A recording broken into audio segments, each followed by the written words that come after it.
Who are you? I'm no one.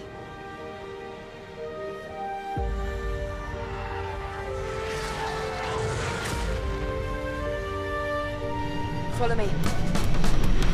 Creative continuity. We bring the convention to you. Larry Kasdan and I, when we started talking about what we wanted to do in this movie, it was more about a feeling than any kind of list of things that we wanted to include. But among those things in that feeling were elements of light versus dark, elements of either action or certain specific things, whether it's ships or locations, that felt like the spirit of Star Wars. And people have been trying to copy what George Lucas created since he created Star Wars. And we were lucky enough to actually inherit Star Wars, for this to be the next chapter of the saga, which meant we were allowed to actually say, well, I'd love to see lightsabers, and how can you make a Star Wars movie without lightsabers? What's a Star Wars movie without an X-Wing or a TIE fighter or a Star Destroyer? And you can sort of list these things.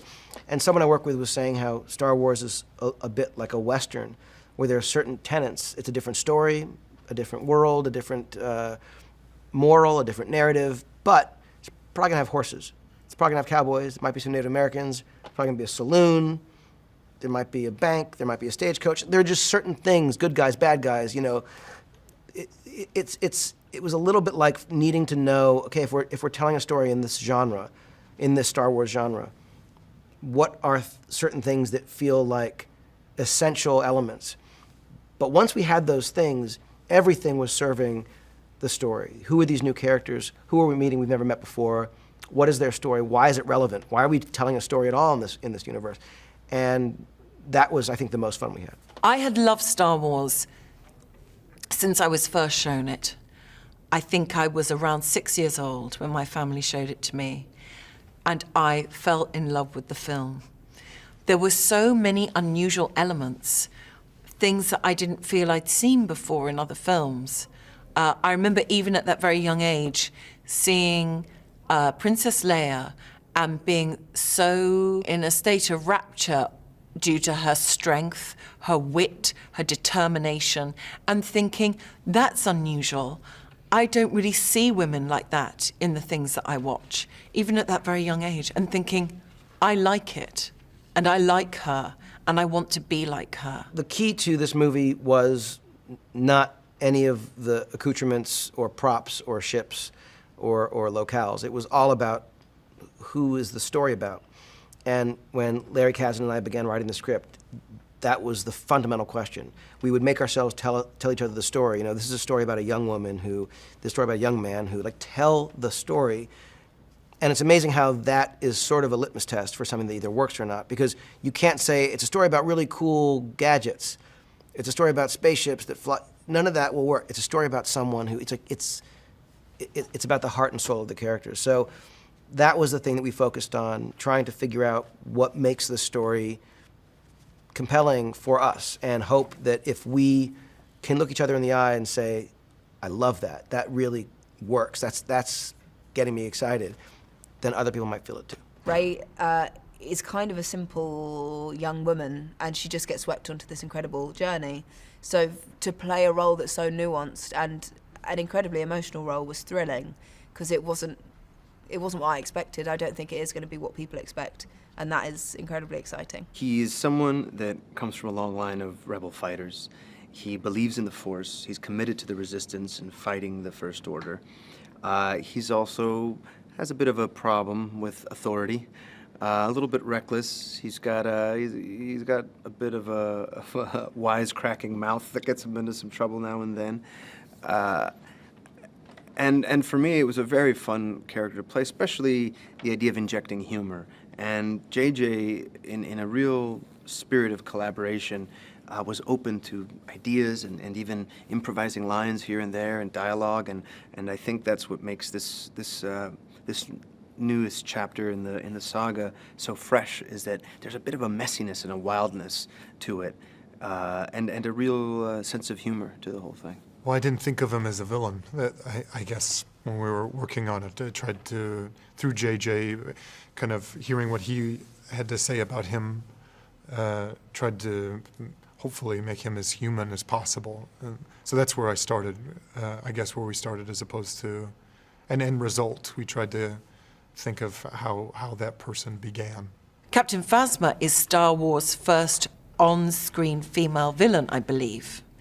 And the idea that there is a female character who is encased in armor, and we primarily form a relationship with her due to her actions and her character, rather than the way she has been made flesh, was very interesting to me. And for there to be a woman depicted in that way in a Star Wars movie felt truly progressive to me. And I realized quite how lucky I was. Leia is obviously born into something. There's a certain level of hierarchy and everything, and Rey is definitely at the bottom of the pile. She really is just working to live. She's not in charge of anything. She doesn't really have anyone to have relationships with, be them brothers or husbands or a squadron, I guess, underneath her. Similarities are that they're both women trying to make their way in the world, and they're both pretty kick-ass. It might have felt silly to be going back and playing a character that you played 40 years ago, but it didn't. And it didn't because there was a clear job to be done. There was an extension of the character that I thought was interesting and would take the audience to a new place. There was a development in the character that doesn't play out on screen, but is referred to in a way that the audience understands the circumstances that have been part of Han's history between the last of the first three and the events that we're following in this one. And those circumstances in his life have created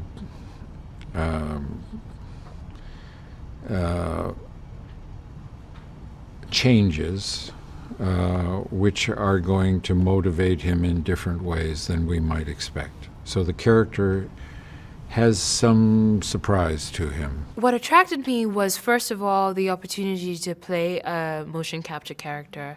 I thought that gave me a unique experience where I got to play a character that wasn't limited by my physical circumstances, and that's something that I've wanted to do ever since seeing Andy Serkis in Lord of the Rings as Gollum. And then obviously Maz herself, I mean, I felt I was attracted to the heart of her, and I was also attracted to the questions that I had concerning who she was and who she might become in the movie. And thirdly, I was attracted to this project because J.J. Abrams was directing it, and he is such a master at what he does, passionate and empathetic, and I was looking forward to working with him. Well, working with J.J. Abrams, he infused everyone with such enthusiasm and such joy that it was really a process of trusting him completely and letting that feeling take over. You know, it's really about connecting to that childhood thing, the wonder and the excitement. And he was just amazing as far as infusing everything with joy. When we were in Abu Dhabi and all the prep had come to this moment when the crew was all there, the cameras and the lights were all set up, Daisy Ridley was sitting down for her first take, and I thought, oh, here we are. We figured out what the set would look like, what her speeder would be like, what her hair design was going to be, how the wardrobe was going to look, where and when and how and what lens we were going to shoot this moment, and all the prep brought us to this moment where we're actually doing it. And I guess it was that first day of actually filming in 125-degree heat in the middle of this desert that really felt like we were making a movie. Abu Dhabi for me was a real baptism of fire. I was incredibly nervous, like I really was. And looking back, it's amazing because Rey's journey begins in Jakku, and that's where we began filming. I learnt that even though I am terrified a lot of the time. And even though I don't know what I'm doing, with the right support and the right people around you, you can break through boundaries. You might put on yourself restrictions you might think that you have, and do some really cool stuff.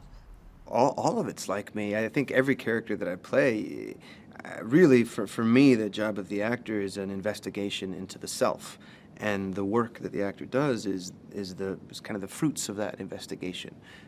So for me, it's about, well, what would it be like to want to have something to prove like that, to prove your worth and prove your goodness, and also to fly above everybody else at incredible speeds, to have a mind that can work that fast. And I imagine the feeling of invincibility and the feeling of immortality and how that would affect my personality. And so that's kind of where I start from. The costume is powerful, but also like just getting it on is a lot of information. And then why does that person feel the need to cover themselves or be concealed is also a lot of information, you know. And then trusting the power of thought, I guess, that all that story is still coming across even though you can't be seen. What I liked best about playing Captain Phasma was that she felt new. This felt like a different way to see a female character in a movie. It felt like a different way for an audience to form a relationship with a female character. And the fact that that was in Star Wars really impressed me and heartened me, because it seems like there's been an upholding of those original values of Star Wars, all the things that we love and we hold dear, but it's been brought right up to date and into the modern day in a way that everybody really seems to be applauding. When I walked on a set and saw the real life-sized X-Wing that, and when I walked up to it, opened up automatically, and I would jump in and it would close and the lights would fire up and the sounds of the engine could come up and you had the little BB-8 behind there turning its head, it was like a dream. It was hard to imagine. And having all those things on set was just, it felt authentic. It felt real. We didn't feel like we were pretending. And of course also having the original cast there, having Harrison and Carrie, and then you'd see Chewbacca and Anthony Daniels. You know, it felt authentic. He understood that innately, that putting people in front of, you know, blue walls wouldn't be as exciting as putting people in front of, like, you know, tactile objects, and how that also gave him room for improv, which was really, I think, necessary in something like this. And I feel like you get that in the original trilogy, that even though they were working within constraints, you know, either financial or, you know, just technology, and I think it allowed them for a lot of improv, and he set himself up for that, and with having probably more resources, but still giving himself constraints, which is good. The Millennium Falcon, it's funny because the set had actually been dismantled after the first film. It had not been predicted that the film would be such a success as it was, and so that they had to recreate it from pictures, and they did a beautiful job of rebuilding it, and it was it was indistinguishable to me from the original set. So it was nice to be back. For me, it didn't feel like working on a huge film. The way people talk about huge films, it didn't feel like that. It felt intimate and kind of small. And then you realise, obviously, the span of how many people it takes to make such a film. But the creatures are insane, and of course they inform, because they set the tone. In the desert, in particular, where we started, the creatures were there already setting this tone of Star Wars. There's humanoids and creatures all working, aliens all kind of working side by side. It was so helpful to be a part of the principal photography. I know few motion capture characters get that opportunity to be working with the actual actors on the actual sets, and to take a step onto that those Star Wars sets, and to look at the detail that was put into every single thing you see, and how everything was so practical. I mean, the creatures walking around, I would stand on that set and just marvel at the fact that I got to be a part of this universe. It is so helpful to have that offered to you. I think BB-8 might steal the whole movie. BB-8's a very special little droid with its own personality. And I think the thing to remember with Star Wars is that every time a new movie comes out, along with the film comes some sort of advancement in technology. The engineering of BB-8 is a perfect example of that.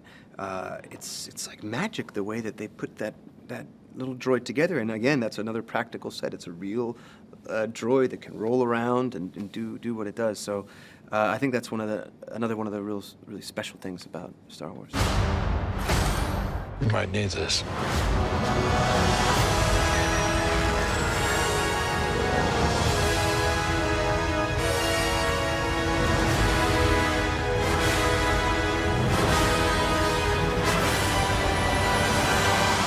Star Wars: The Force Awakens. It's been a long time carrying this baby for all of us, and I think we are all ready to go into labor. So let's get this movie out.